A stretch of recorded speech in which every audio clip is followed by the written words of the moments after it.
What is up, fam? It's your boy, Sunil. Thank you so much for tuning in to So Real Sports Talk. We have a very special guest, my man, Jack Hammer, newly minted of the Press Democrat. Thank you so much for coming on, Jack. How you doing today? I'm good. Thanks for having me on, Sunil. I'm looking forward to this. Absolutely. And before we get into anything, Jack, you obviously laid out some pretty big news as far as a new opportunity that you took on. Can you tell us a little bit about how that came about and what exactly we can expect from this new opportunity? It's the Press Democrat. I followed them for a long time. The Inside the Fires blog there is really kind of how I got my start with doing this whole thing. I commented over there from 2011 for a few years there. And at one point, the other commenters over there had said, hey, you should start your own blog. So I did that. I had my own blog for a little while. That led to me doing some work for 49er Web Zone and then also Niners Radio. So I was doing some writing before. It all kind of came from having been a regular commenter over at the Inside the Fires blog at the Press Democrat back when Grant was running the show over there. And then when Grant went over to Sports Illustrated, I followed him as far as the stuff he was reading. There wasn't really a whole lot. The amount of material at the Press Democrat wasn't quite as much. There just weren't as many updates. You were getting maybe one a week here and there. It wasn't like it had been in the past. So I decided to go do some other stuff, and I kind of kept an eye on what was going over there. And I just decided at the end of the season that I was going to take a shot, throw my name in the ring. See if there might be an opening. There wasn't anything that I knew of, but I was just like, you know what, I'm just going to take a shot. I'm going to let them know that I'm interested and that I think I can help them out. And that's what I did. And then just kind of from that point on, it was just kind of a little bit of a waiting game because, like I said, there was nothing that was open for sure. And just finally they reached out to me about a month and a half ago, saying that there was some interest. Sent over some samples, and just kind of took off really in the last month and a half, and we just really nailed everything down about a week ago. That's amazing, man. Congratulations. And Grant was talking yesterday. You're getting a credential now, right? I'm working. We're working on getting all that stuff settled right now. That's amazing. The whole COVID-19 thing kind of makes things a little bit different for the media in terms of the number of people that they can let in and have in the locker room. So we're working on that piece, but definitely working on being able to get to the practices. That's really my main thing right now, is to be able to be there to watch practices, to be able to report on the practices for the readers and so on and so forth. So right now I know for sure I'll be there Friday. Beyond that, we're still getting those details all worked out. That's amazing, Jack. And, it's going to be great to have another insider in the circle. So congratulations, man. Definitely well-deserved. And I know we talked, maybe we can announce it. We talked about doing a regular weekly show now. We're shooting for Mondays at around 7. We'll see, obviously, with your newfound celebrity as far as, with the press credentials, we might have to move that around. But, obviously great to see, the friends and fam doing well. So congratulations again. And man, I'm looking forward to seeing your work. Yeah. No, we're good. You and I are definitely on for Monday nights at 7:00. I kind of knew what was going on even before you and I agreed to that. So we're definitely on for 7:00 on Monday night. Unless the 49ers are playing, then we'll bump it back to right after the game's over with. But yeah, that's going to be a lot of fun. I'm looking forward to it. Awesome, man. Awesome. So obviously we're coming off of the heels of some breaking news. Kyle Shanahan and Lynch just had a press conference. So what were your takeaways from the 15 minutes that were actually televised to, the public? I heard a lot of echoes, but did you take away anything? What was the biggest thing that you saw in the little bit that we did see? Yeah, the biggest takeaways, I think everybody heard, Jimmy Garoppolo is the starting quarterback, and that there's not going to be a splitting of reps in the beginning. And I don't think that was anything really new. That's something that Shanahan's kind of mentioned for a while. You go back to right after OTAs, and he did an interview where he mentioned that it's up to Trey Lance, and I think that's where he still is. It's up to Lance. Nothing's changed since the end of OTAs because they haven't been together, as he said in the press conference today, for 40 days. So once they get together, it's all on Lance to show that he can push Garoppolo, and the better he performs and the more ready he shows himself to be, I think we'll see that competition evolve throughout the training camp. So that's one of them, and the other one was Bosa and Ford and Hurd all being healthy, not going on PUP to start the training camp. I think that's a big deal too, as far as Bosa, we kind of felt all along like he was going to be making a comeback and he was going to be out there. But Ford and Hurd are two guys we haven't really known a whole lot about. We got a little bit of a word on it last week that Ford was looking good, but none of us really knew. But I think the fact that he's not going to be on PUP is really a big deal, potential big deal for the 49ers heading into the training camp here.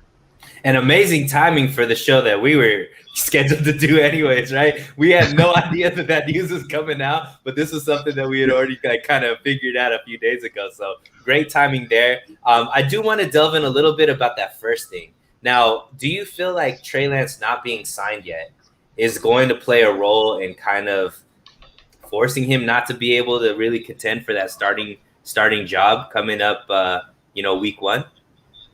I think that every practice he misses, if he does miss practices because of this contract thing, it does set him back a little bit.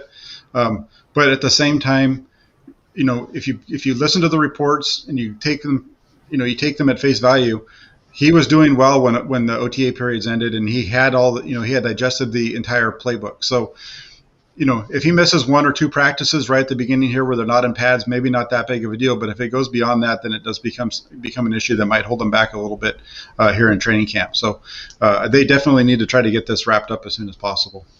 And my second thing is, so I am kind of sometimes a conspiracy theorist, right? So when it comes to Jimmy Garoppolo, I was one person that the minute that Trey Lance was drafted, I went on Grant Cohn's show and I said, you will never hear another negative word out of Kyle Shanahan about Jimmy Garoppolo.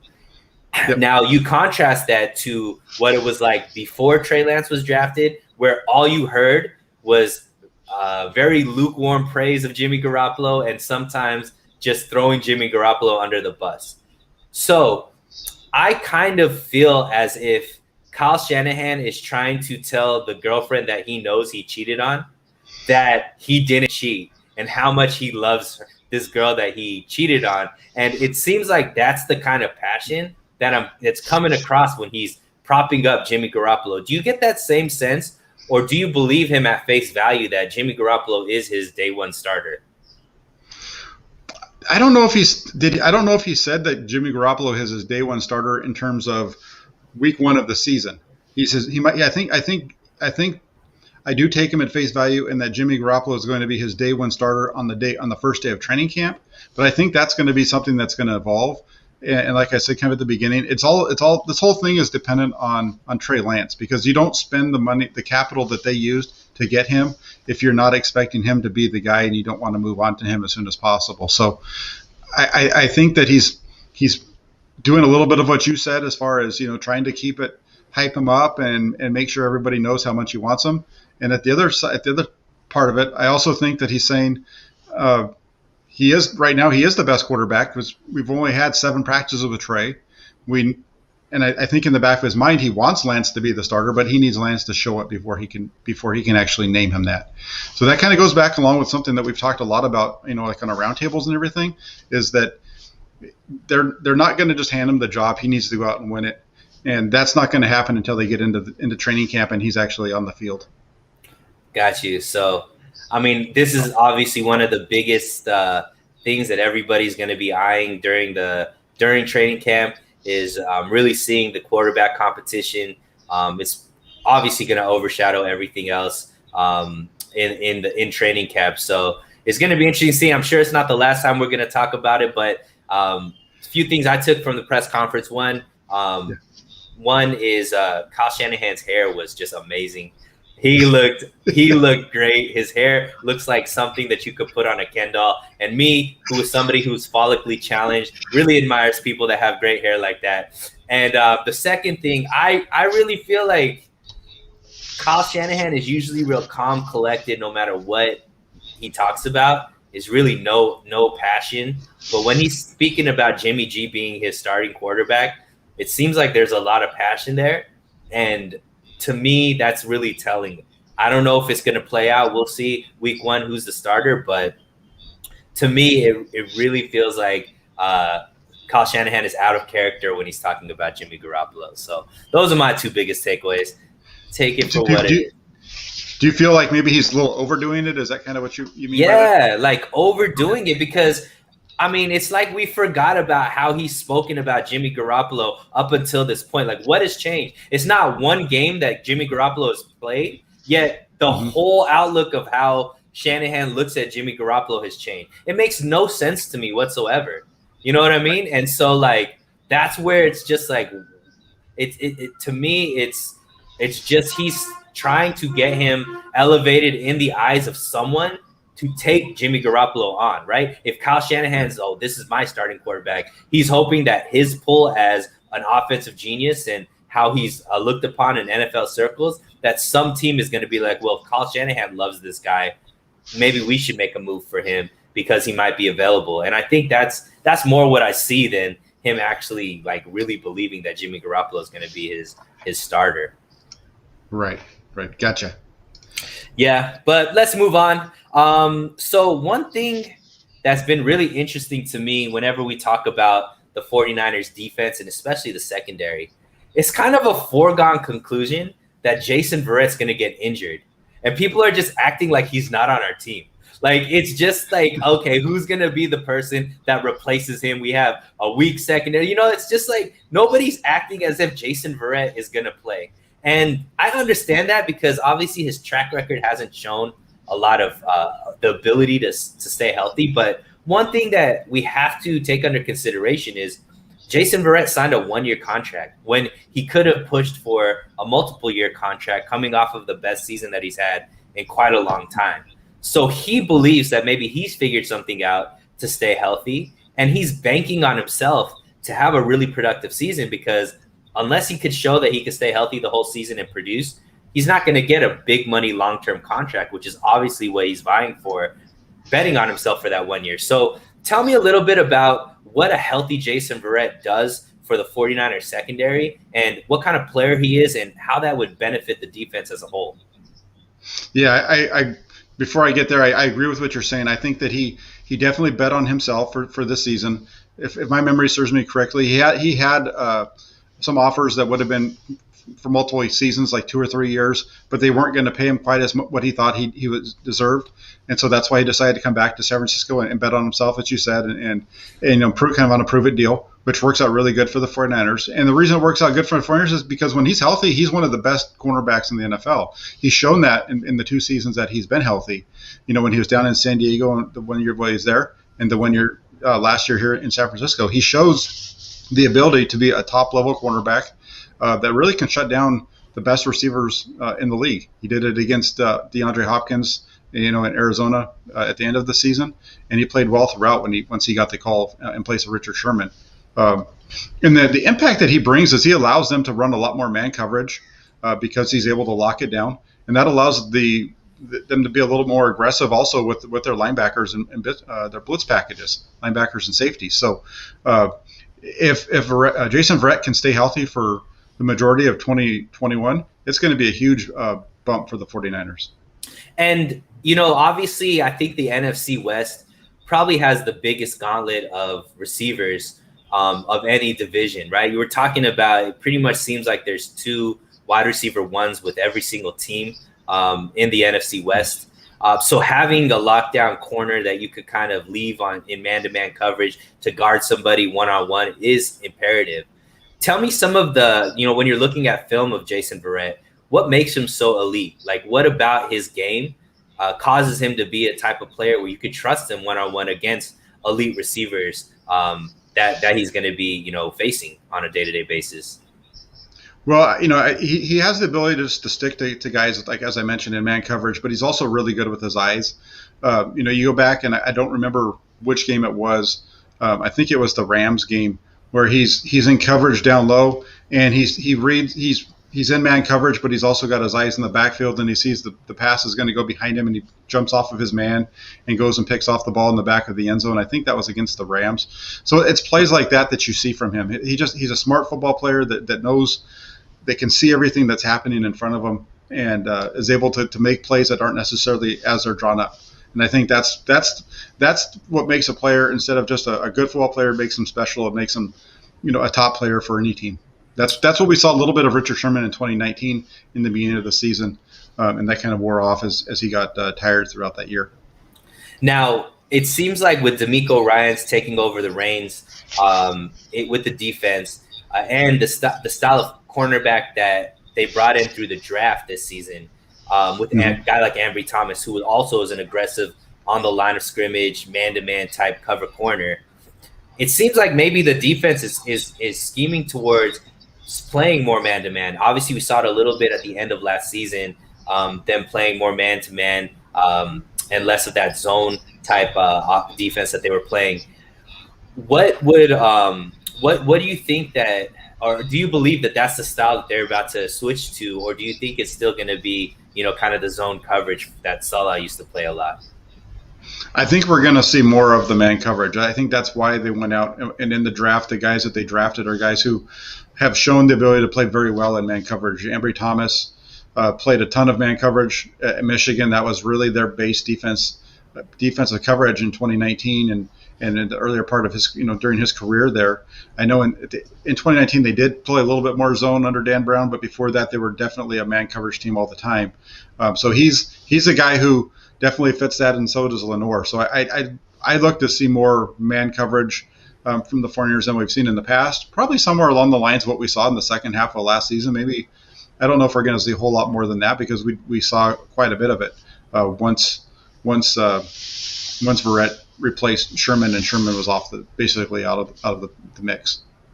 And what do you think that will do as far as opening up things for the rest of the defense, especially with the kind of talent we have on the defensive line, being able to go man and have the corners just kind of play man with their receiver? What does that do for guys like Fred Warner, guys like Bosa, guys like Ebicom? How does that change what they have to do with their, designated roles? Well, I think what we're going to see is you're going to see more blitzing, and the 49ers have a lot of versatility between their linebackers and their safeties. Jimmy Ward and Jaworski Tart bring a lot of versatility to be able to mix and match who they're covering, in man coverage as well on the back end.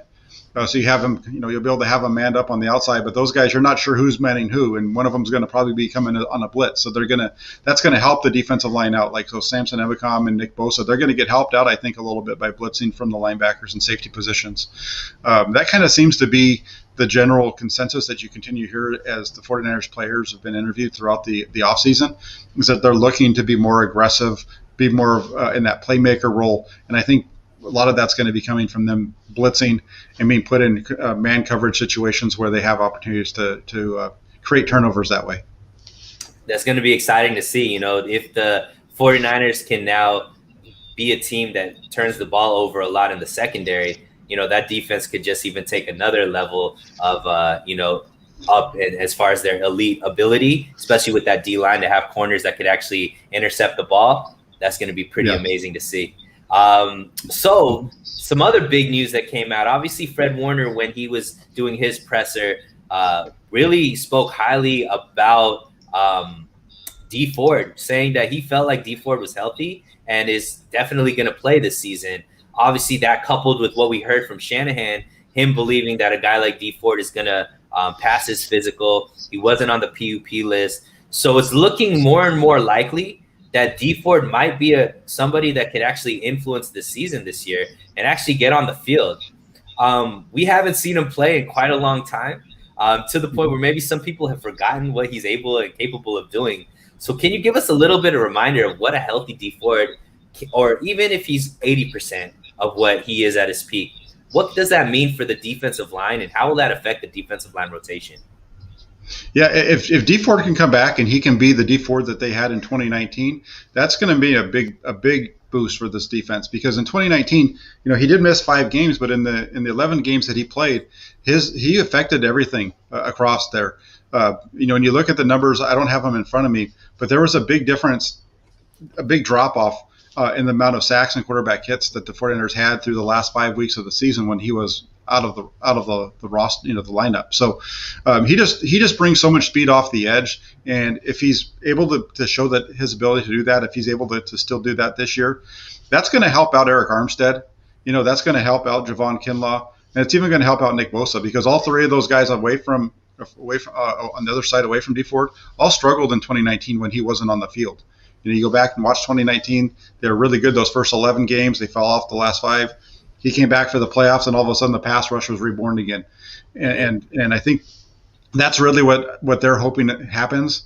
Ebicom is a guy who can fill that position to a certain extent, but he's never done it before. So I'm in my estimation, I think they're not expecting Ford to come in and play 50% of the snaps. They're looking for him to be able to come in and play almost as a splitting time with Ebicom, almost as being the starter in that role, but knowing that he's going to even be playing a little bit less than he played in 2019, at least early on in the season, and roll through. So that's one that's going to be interesting to watch and see how it plays out, and see if he actually is on the roster week 1, or if he's maybe on one of the other designations as they get into camp, and where he has to be held out for a few weeks.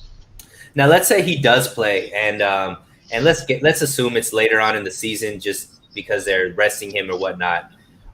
Which players, you kind of said Armstead already, but what players do you think benefit the most from a guy like Dee Ford being there, and who do you think he replaces? I guess who will start getting less playing time because Dee Ford is there? The guy that's going to get less playing time would be Samson Ebicom. At least that's how I see it, because that's kind of the role that Ebicom plays, and I don't think you're going to want to replace Nick Bosa, unless you're doing something where you have Dee Ford on one side and Samson Ebicom on the other on the outside, and you're bringing Nick Bosa in and rushing him more from the middle of the defensive line, because the 49ers did do that every once in a while in 2019 as well. So they moved him around a little bit. So I think that's the guy who you're going to see get less reps would be Ebicom, because that's the role that Ford plays. Because Ford isn't going to be an every down player. You're going to have Armstead at one spot, then you're going to have DJ Jones most likely, and Javon Kinlaw at the other position inside, with Bosa over on the other edge. So most likely Samson Ebicom would be the guy to lose some reps. Man, when you were talking about what that lineup would be like if Dee Ford's there, you're saying Dee Ford, maybe Samson on one side, Bosa, Kinlaw. I mean, the addition to Dee Ford enhances that defensive line to tremendously, right? We're talking about an elite rusher that, if he has anything left in the tank, takes this defensive line that already was probably the strength of the 49ers defense, and makes them pretty elite, where now they're competing with being one of the top defensive lines in the game. Wouldn't you say? Yeah, they're going to be there. If Dee Ford is able to come on and do what we're talking about here, that definitely elevates them. I think right now they're definitely in the upper half, probably in the top 10. They have the ability, the capability of doing that, because they're really deep in the middle. The edges are a little bit on. You and I think when we spoke last time, we talked about how the edges of the defense, I think, were a little bit on the weaker side. I think we had that conversation. Mm-hmm. Adding Dee Ford to that really kind of changes that whole discussion, because now you've got really good depth, because Dee Ford is not just a pass rusher that you're hoping can win. If he's healthy, he's a guy that's going to win. And it just makes that whole defensive line, I say it puts them in the top 5, maybe in the top 3 right away. And all of a sudden now the offensive line has problems that they have to figure out to solve. Where do you hedge? Do you hedge towards Bosa, or do you hedge towards Dee Ford? Because one of them is probably getting a one-on-one matchup when both of them are on the field. And more times than not, both of them are beating a one-on-one matchup. You know what I mean? So it makes that defensive line extremely tricky, and I'm just getting excited just thinking about it. So even the fact that there's even a chance, right? Because there was no thought in our minds. We just thought that was dead money. I think in one of the roundtables, we were talking about what's the worst contract on the books. And I said Dee Ford, because we're paying him and he probably won't even play it down. Now we're talking about he's going to pass his physical, and we got players like Fred Warner saying he's definitely going to play. So we're talking about a total 180 shift, which is really, really exciting to hear. Actually, some good news. People becoming healthy rather than the opposite way of people like coming out during injury. Yeah, that's good. That's going to be a tough one. I'm trying to put together my 53-man roster prediction right now, and just kind of looking at what I had down for my defensive line. I don't have him there, and I have 9 defensive linemen on the roster, and we know it's not going to be Nick Bosa is going to be there. Eric Armstead's going to be there. Then the only edge guys they have really are Arden Key and Samson Ebicom. Those are the other 2 guys. So I don't see Key as a guy that they're going to move away from. I don't see Ebicom as a guy they're going to move away from either. So does a guy like maybe Maurice Hurst all of a sudden not make the roster because because he's more of an interior guy, but you're kind of balancing out between the edge and the interior. So that's going to be really that really changes a whole lot of things, and it's kind of making me have to really rethink this as I'm trying to put this together right now. And a lot of people have been talking about the 49ers need to go after another D lineman, and they were kind of wondering why are they not going after some of these names. Maybe they knew all the while that D Ford is coming back. He is going to be productive. They are getting I forget the guy who's coming back from suspension halfway through the season as well. That also plays Willis on the edge. Yeah, Willis, that also plays on the edge, right? So now all of a sudden that defensive line is extremely deep and crowded.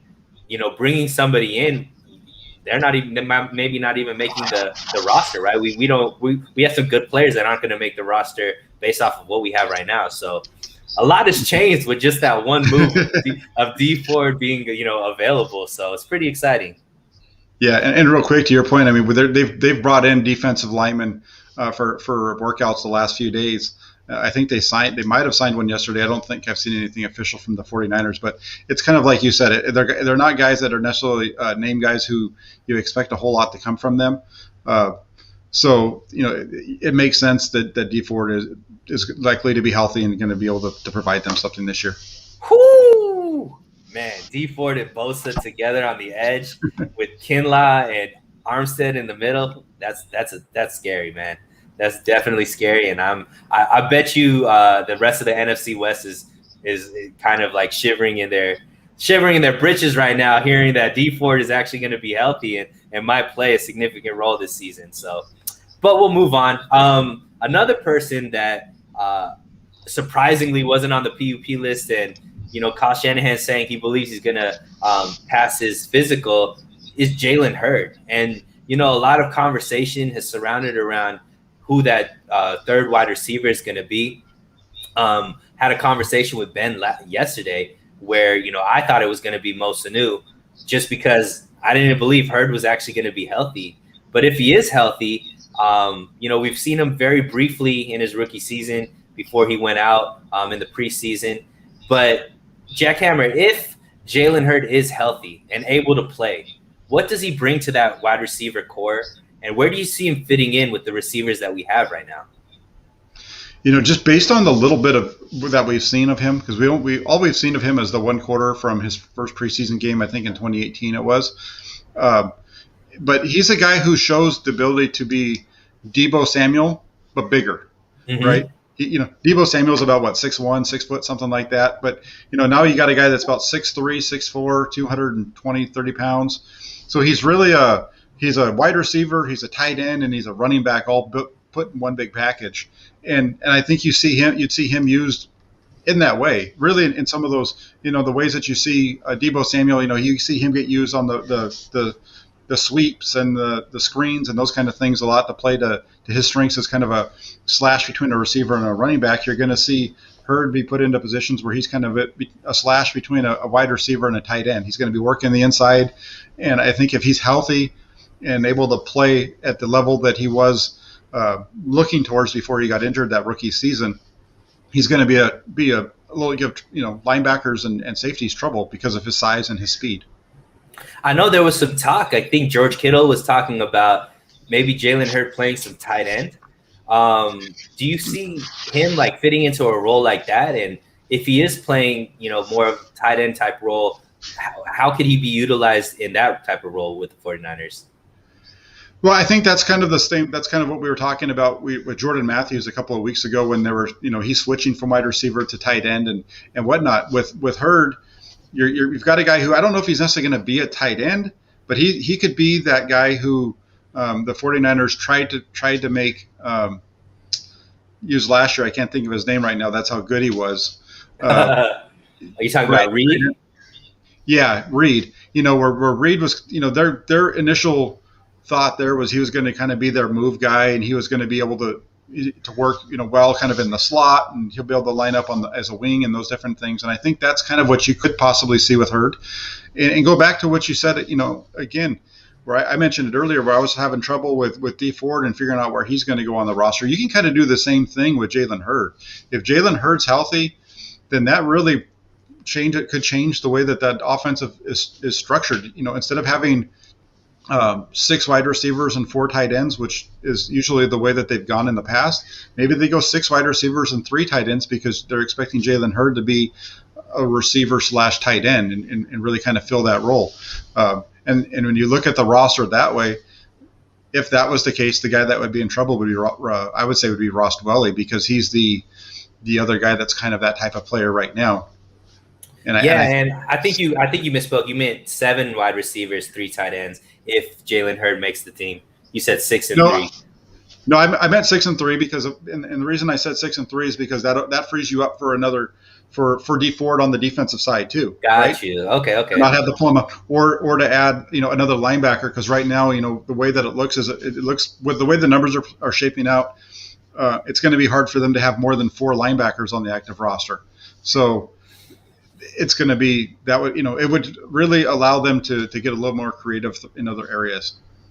Yeah, I mean, if Jalen Hurd makes the team and he's a viable option, I think that spells doom for a guy like Richie James Jr., right? Because that'll be Richie James is kind of like a smaller version of what Debo and Hurd could do. But even if he is healthy, Jack, realistically, this guy hasn't played meaningful football in maybe like 2 or 3 years at this time. Would it be too much to expect for him to be able to actually come in and make an impact? Or is he somebody which is just, have you seen that ability or in a player to just not play for a few years, come in and actually make an impact?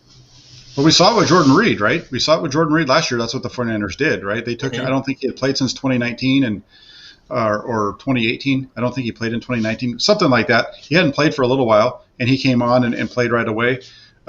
But yeah, it's definitely asking a lot of a guy, especially somebody, as he doesn't have a history of playing in the NFL like Reed did, to kind of bounce back off of. So right. Yeah, I think we're asking a lot of them, but that's kind of what has to happen in the NFL when you only have 53 guys on the roster. And I don't know if they would be comfortable with trying to slide Hurd through and onto the practice squad or not. Yeah, and I mean the beneficial thing is when we initially brought Hurd in, he was somebody who was going to be vying for like a wide receiver 1, wide receiver 2 type role.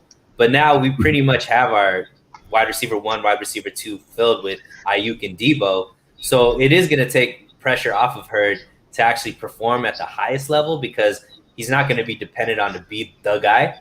And so I think that actually is good, because he could ease into the offense, and be used, because we still have a guy like Mo Sanu, who I think could be a viable wide receiver 3, and kind of have Hurd kind of just play relatively low snaps initially till he gets his legs under him and the timing down and all that kind of stuff. But it's looking like, man, like if the 49ers could keep these guys healthy, come the end of the season, we're talking about a really, really elite receiving core. We're talking about a really, really elite defensive line. It's a lot of good things to, obviously we haven't even played it down yet, but a lot of good things to be excited about. Me, I'm Mr. Positivity. I think everything is going to go well. But a lot of good news coming out of this press conference and coming out of training camp, even though it hasn't even started. Yeah, and I know we're going to be getting into some special teams here in a minute. So I think, you had mentioned, something about Richie James and his roster spot. I think when we get there, hopefully I'll be able to throw some information at you that makes you think. Perfect. You always make me think, Jack. So that's why I bring you on the show. So one of the other things this offseason that was bolstered was definitely the offensive line, right? We re-signed Trent Williams to a massive contract to really lock down that left tackle. Alex Mack coming in from the Falcons to assure to get an all-pro level center, which we had been missing since Richburg had gone down with injury. Aaron Banks, being drafted, who seems to be penciled in as a starter at right guard. And, McGlinchey's still there. He seems like he's put on some weight. Tomlinson, who's an elite level, left guard. So the offensive line seems to be shaping up. What offensive line additions are you most excited about? And let's go through all of them and kind of talk about how you feel like this is going to make the offensive line better this upcoming season. Yeah, so I actually just wrote about this yesterday for the Press Democrat. And, the 49ers went into the offseason and they made a lot of changes. They spent a lot of money and capital on that offensive line. They made big investments up there. They made Trent Williams the highest paid left tackle in the NFL to bring him back. They brought in – that was their first move. Then they went out and they brought in Alex Mack. I think Alex Mack, that signing is probably the biggest of all the signings that they've made, because that's the position that really hurt them the most last year. That offensive line group is always – that's like they're the biggest guys on the field, but they're like ballerinas, and that everybody – it's all really well choreographed. They all need to know where everybody's going. And that center position is so important because he's the director. He's the quarterback or the director of that group. And when you watch the film from last year, there's a lot of times where guys are just missing their blocks. And I don't know, it seems to be like the calls just weren't where they were supposed to be. So guys weren't getting into the right spots. And I think a lot of that had to do with the fact that you had, as you mentioned earlier, there was no Richburg. And then so, we're going to have Ben Garland's going to be our starter. They go into training camp a couple days into camp. He's hurt. So now Brunskill, who's supposed to be a right guard, he gets shifted over to center, and he spends all training camp running at center. And then a week before the season starts, you bring in Ronas Grasu to play center, and you move Brunskill back to right guard. Right. And it's just this mess throughout the first half of the season until finally, they realize that Garland's hurt, so he can't play. Grasu's ineffective, so we're just going to go ahead and just ride with Daniel Brunskill. And it was just a mishmash all season long. So I think, adding, bringing back Williams, bringing in a guy like Alex Mack to really coordinate everything. He's going to be really good in the middle of the line. He's older, but he's only missed a couple of games over the last 6 years, which is huge. And then you put Aaron Banks in there at right guard, and Aaron Banks, he's I think what is he, 6'5", 338 pounds. He's definitely a big boy. Big boy. Yeah, he's not that normal right guard that you see for Kyle Shanahan, but he has the ability to pull left and right. He has the ability to work his way upfield and cut off linebackers in the running game. And then when you watch him in pass protection, he just dominates in pass protection, and that's going to be, I think, a big help for the quarterbacks and for Mike McGlinchey to have a guy of his ability inside of him. Yeah, and I was speaking with Rich about this earlier.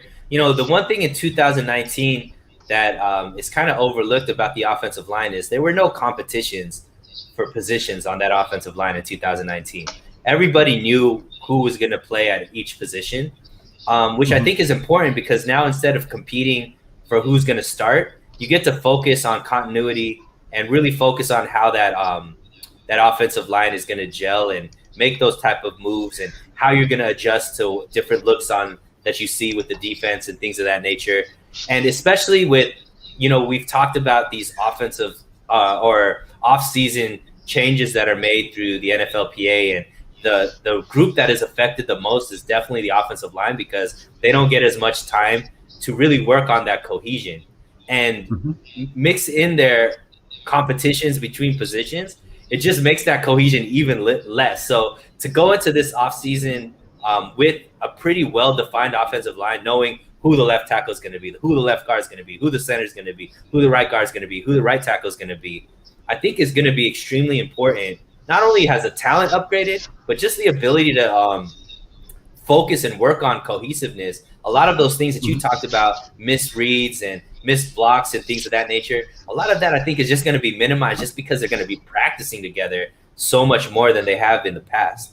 How do you think that is going to help the offensive line, and do you think that's going to play a major role overall? Oh yeah, that's right along with what I was saying. I think if these guys are able, the only battle that I think we're going to see in training camp as far as the starting offensive line is I think there might be Daniel Brunskill running at right guard for a little bit until Aaron Banks really gets his feet under him and takes the position. Very similar to what we talked about at the quarterback position, right? Mm-hmm. Those backups got to show that they're better than the starters in order to take the spot. And I think we're going to see that same thing at right guard, even though we all expect Aaron Banks to become the starter by the time week 1 hits. So I think what you said, everything you said was right on. I think they have a much more well-defined group. I think even their backups are pretty well defined as to the roles, who's got what role, and kind of the roles that are up for grabs there are really only the swing tackle position.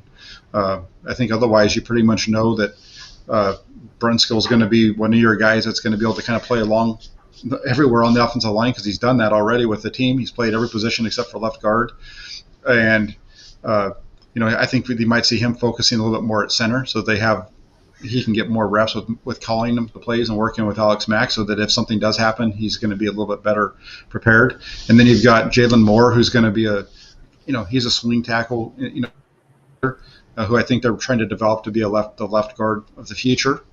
And then the last position is going to come down to Sean Coleman and Colton McKivitz. And can McKivitz prove that he has the ability to play tackle? All we've seen of McKivitz so far really is him as a guard. But he played tackle in college, and I think that's the expectation is for him to compete for that position, and I think they're hoping he wins since he was the 5th-round draft pick. Yeah, excellent. And, I know you talked a little bit about Alex Mack and his, what he can do, but I feel like nobody's really delved in real deep as far as having that captain of the offensive line at center, what he could do, and especially with young guys like Banks and McGlinchey still, even though he's been in the league for a while, still pretty young offensive lineman. What do you think he's going to bring leadership-wise and also X's and O's-wise? How is he going to just overall make that offensive line work better than it has, in previous years? I just think that, he's worked with Kyle Shanahan now on a couple of occasions. He worked with them in Cleveland in 2014, and he worked with them in Atlanta in 2016. So he understands. I think he has a really good feel and understanding for the Shanahan offense and what needs to be done. So I think he's going to definitely be an upgrade as far as, he's going to be the coach on the field. He's going to be the guy who's able to help along in Aaron Banks and even Mike McGlinchey to a certain extent with, making sure they know everything that's going on. And even on the other side,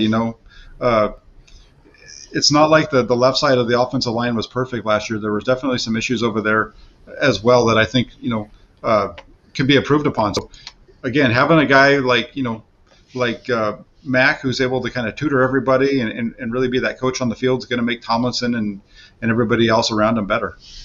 Yeah. And I think one thing that was kind of lost when Joe Staley left is really having a leader on that offensive line. Obviously, Trent Williams is an amazing player, probably one of the best left tackles in the game.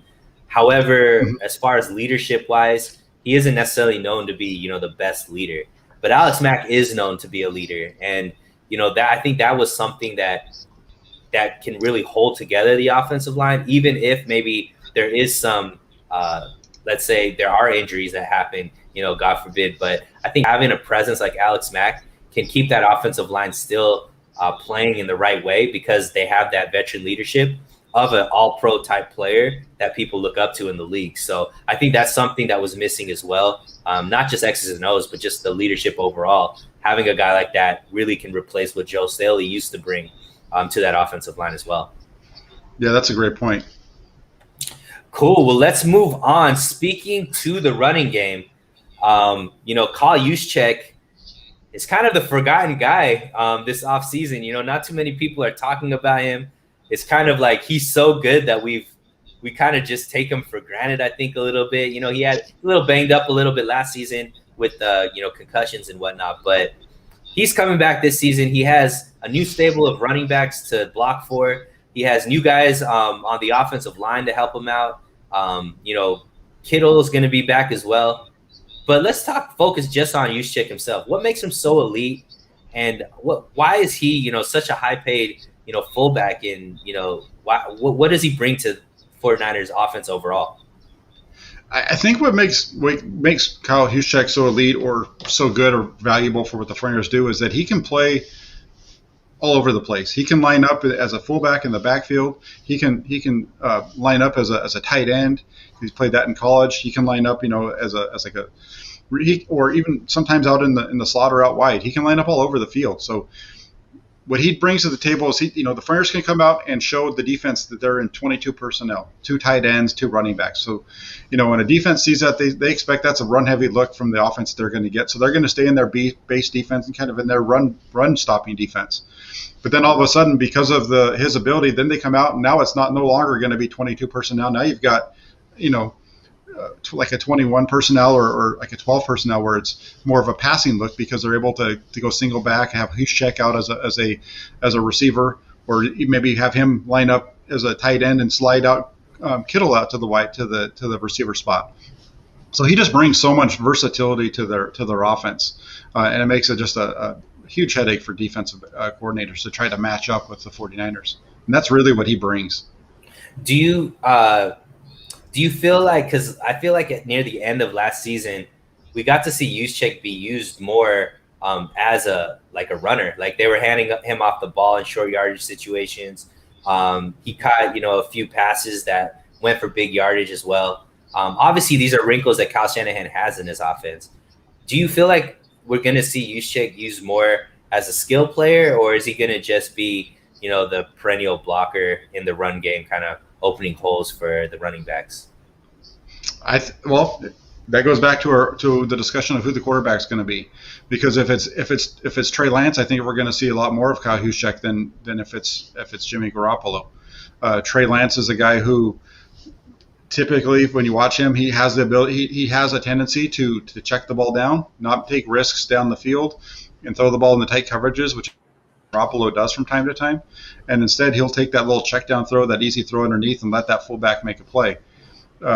He also has that ability to get out of the pocket and move around on designed rollouts and play actions and things like that, all which kind of lead to Juszczyk being a bigger part of the offense. So I kind of wrote something about that about a month or two ago, a while back, basically saying that, Trey Lance is going to bring more juice to the offense if he's the quarterback, and that's truly what I think is going to happen. And I think so. My big thing is I wish Shanahan would use Juszczyk a little bit more, because I think he's kind of unstoppable, especially when he's matched up against a linebacker or one of these guys that just kind of drifts over to him when he comes out of the backfield. I just feel like maybe he was used a little bit more because of just the running backs were so injured and depleted, and the running back stable has been kind of refortified.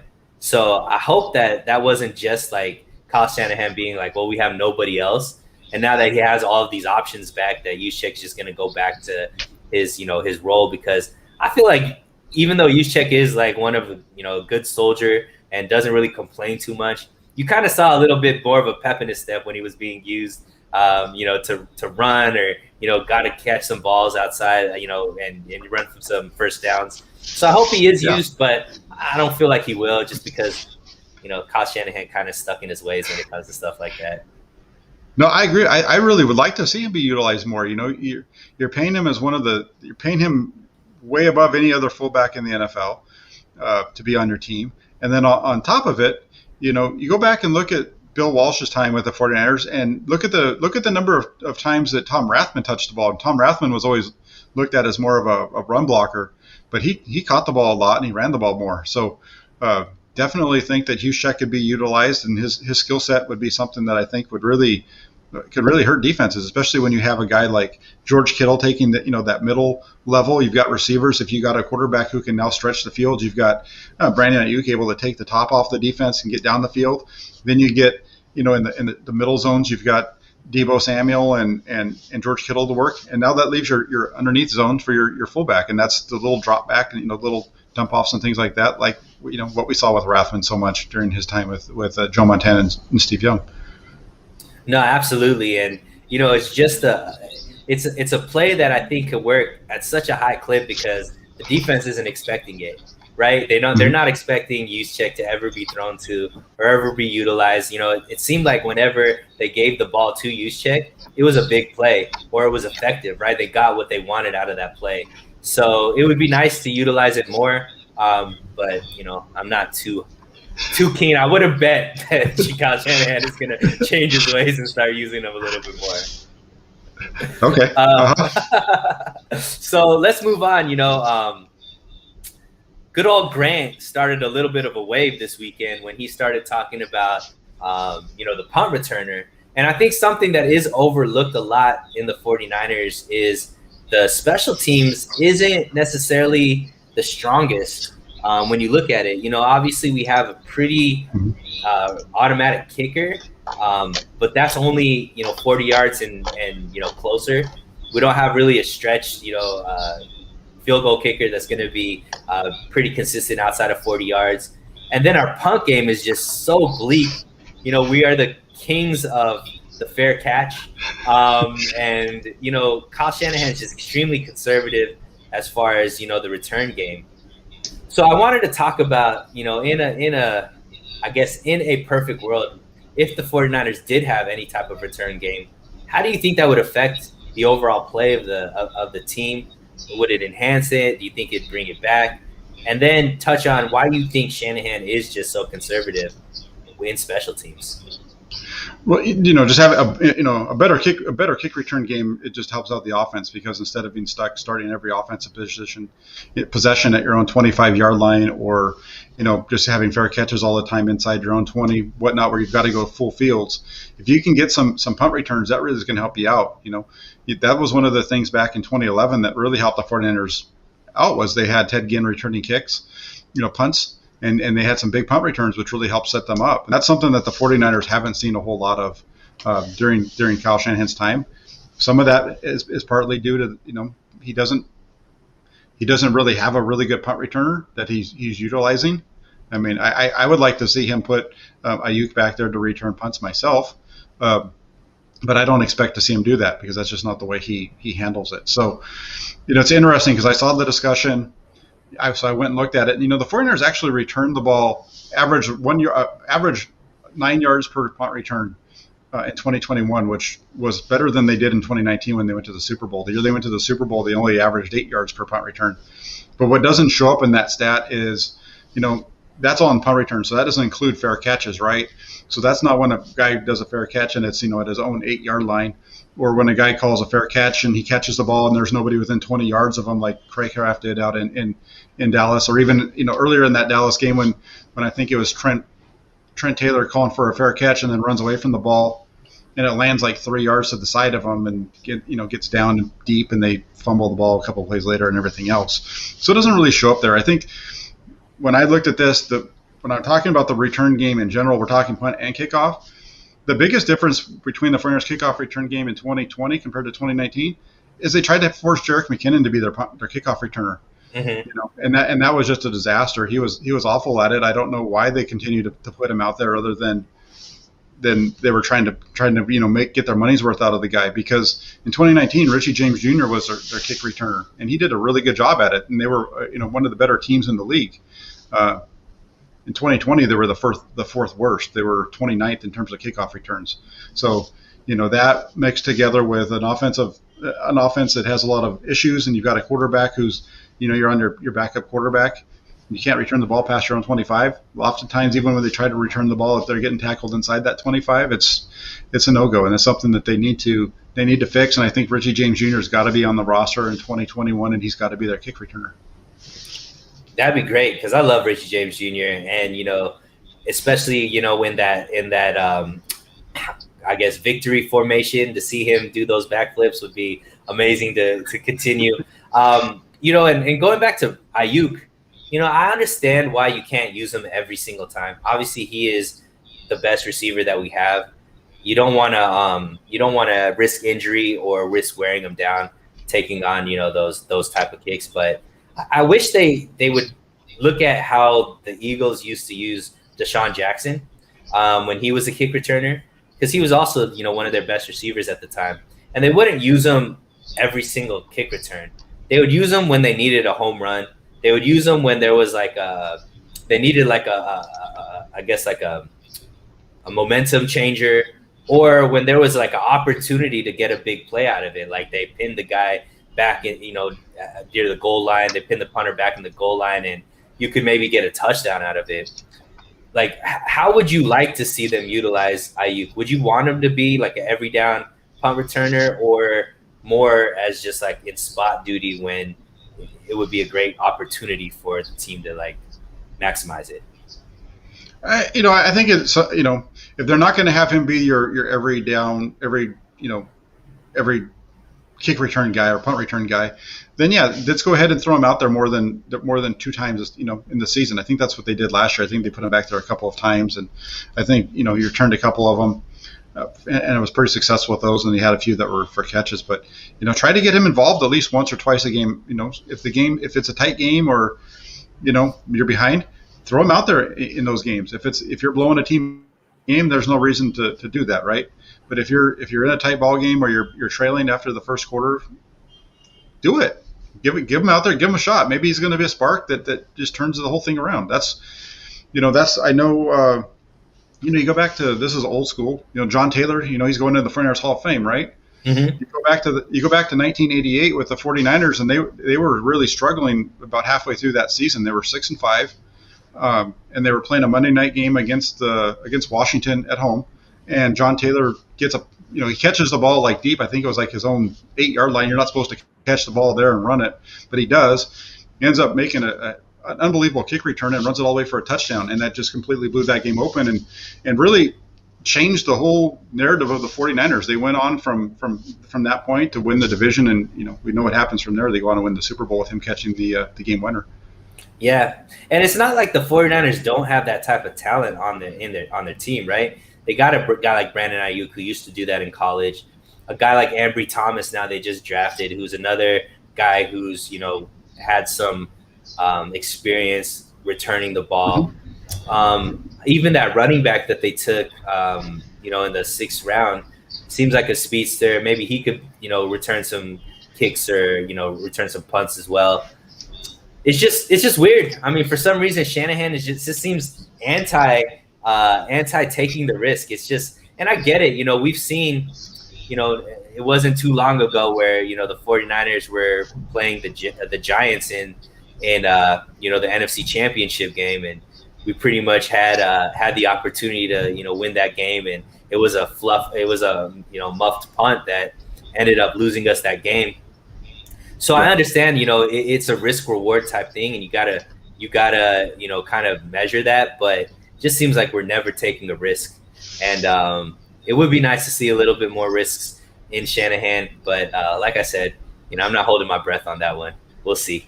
Yeah, and I think somebody over in the comment section said it, and you mentioned it, and I think I did too.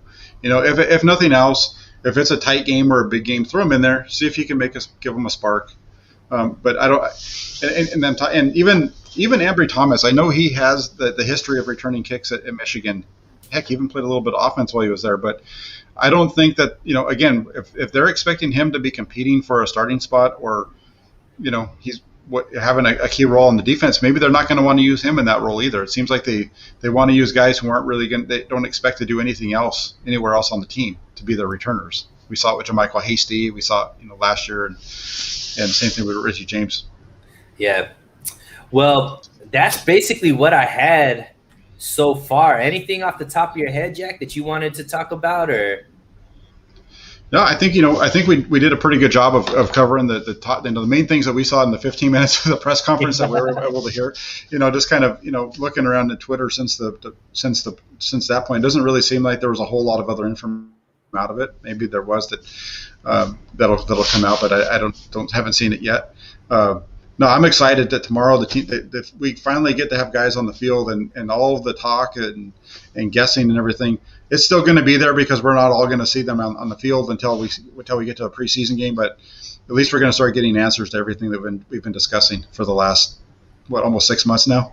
Absolutely, right. And Jack, why don't you tell everybody where they could get a hold of your content now with the Press Democrat, obviously your YouTube channel, but where can they follow you at? What they should be looking forward to, upcoming new articles you have coming out, and so on and so forth.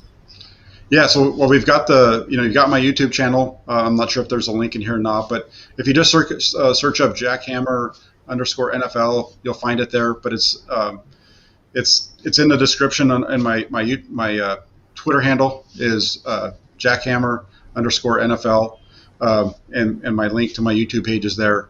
As far as the Press Democrat page, that's let me just figure out that one for you real quick.